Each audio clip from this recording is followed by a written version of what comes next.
इस आशीषित सुबह देखने के लिए परमेश्वर ने हमें अवसर दिया। लूका रचित सुसमाचार 24वें अध्याय का 29वां वचन। परंतु उन्होंने यह कहकर उसे रोका, हमारे साथ रह, क्योंकि संध्या हो चली है और दिन अब बहुत ढल गया है।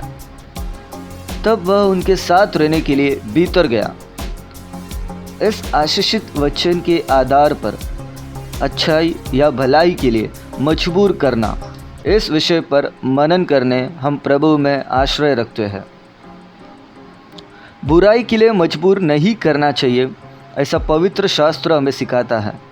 तब उसके दूसरी ओर भलाई के लिए हमें मजबूर भी करना है, यह हमें स्मरण रखना है। मसीह यीशु मृत्यु को हराकर जी उठा है, यह का पश्चात है। कई लोगों के लिए यह बात विश्वास का कारण बना, लेकिन कुछ लोगों के लिए एक कहानी सा लगा। इसे कहानी के समान समझने वाले दो व्यक्ति यरूशलेम से इमोस, उनके गांव की ओर यात्रा करने लगे। जो बात घटी उसके पीछे वास्तव में क्या कारण है, यह जानने में उन्हें बड़ी उत्सुकता थी। इस विषय को लेकर वे आपस में बातचीत और पूछताछ कर रहे थे। मसीह यीशु के भाषा में उनकी आंखें बंद कर दी गई थी और वे बुद्धिहीन हो गए थे।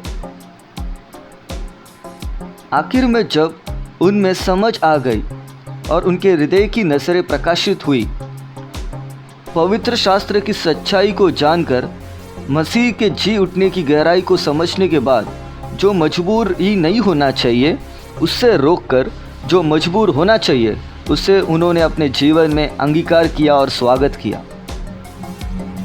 अभी वे मसीह यीशु का साथ नहीं छोड़ना चाहते हैं। प्रभु से कहते हैं, हमारे साथ रहिए। इस प्रकार कहकर वे प्रभु को मजबूर कर रहे हैं।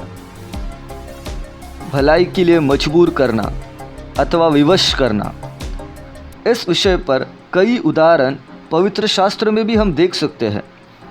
और उसमें से एक उदाहरण है दूसरा राजा का किताब 4 अध्याय के 8वें वचन से। जब हम पढ़ते हैं, वहाँ शूनेम में रहने वाली एक स्त्री जो कुलीन थी, लेकिन उसे संतान नहीं थे। एलीशा भविष्यवक्ता एक परमेश्वर का भक्त और पवित्र मनुष्य है, ये जानकर भविष्यवक्ताओं को रोटी खाने के लिए विनती करके विवश किया। ऐसे हम 8वें वचन में पढ़ते हैं। वो विवश एक बार रोटी देखकर समाप्त नहीं हुआ। कितने भी बार परमेश्वर का भक्त वहाँ से जाया करते थे, तब तब उस घर में उनके लिए भोजन अथवा रोटी तैयार किया जाता था। उतना ही नहीं, यह विवश उसने अपने पति से कहकर भोजन से भी बढ़कर जब कभी भविष्यवक्ता वहाँ आते थे, तभी प्रार्थना करने, मनन करने, एक उचित रीति में दीवार पर एक छोटी उपरोटी कोठरी बनाए और उसमें भविष्यवक्ता के लिए एक खाट, एक मेज, एक कुर्सी और एक दीवट रखकर वहाँ परमेश्वर के नाम की महिमा करने के लिए एक अवसर उस स्त्री के द्वारा, उस स्त्री के अच्छे विवश के कारण वह सफल हुआ। हे प्रिय लोगों, यह घटना हमें कई बातें सिखाती है। पहला, हमारे जीवन में भी इस तरह के अच्छे विवश यानी मजबूरी होना चाहिए। दूसरा, दूसरों का विवश करना या मजबूर करना अच्छा है या बुरा, यह पहचानने के लिए एक समझ हमें होना चाहिए।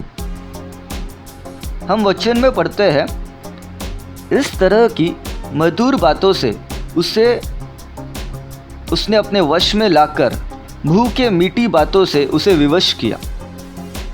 हे प्रिय लोगों, हमारी पहचानने की क्षमता नष्ट करते हुए बुरे विवश के अधीन अगर हम हुए, तो जिस प्रकार एक बछड़े को वध होने की जगह भेजा जाता है, या फिर एक मूर्ख बंधन की ओर, या फिर एक पक्षी अनजाने में जिस प्रकार जाल में फंसती है, हम भी इस तरह के विवश के गुलाम हो जाएंगे, ये जान लीजिए।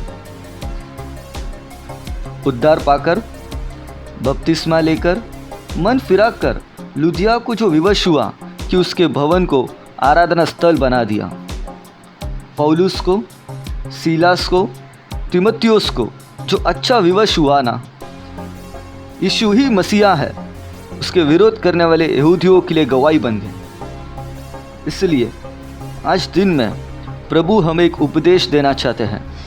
हम बुरी मजबूरियों को जब रोकते हैं तब अच्छे मजबूरियों को हमारे जीवन में अंगीकार करना चाहिए, अच्छे विवश हमारे जीवन में होना चाहिए। अच्छी मजबूरियों को ही पूरा करने का प्रयत्न करो। एक साथ हम प्रार्थना करेंगे।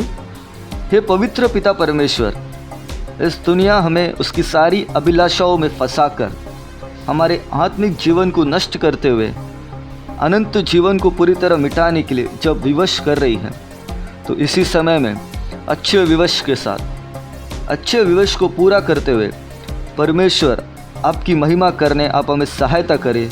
उसके लिए आप हमें अनुग्रह दीजिए। यीशु मसीह के नाम से आमीन। ये वचन से प्रभु हम सबको आशीष करे।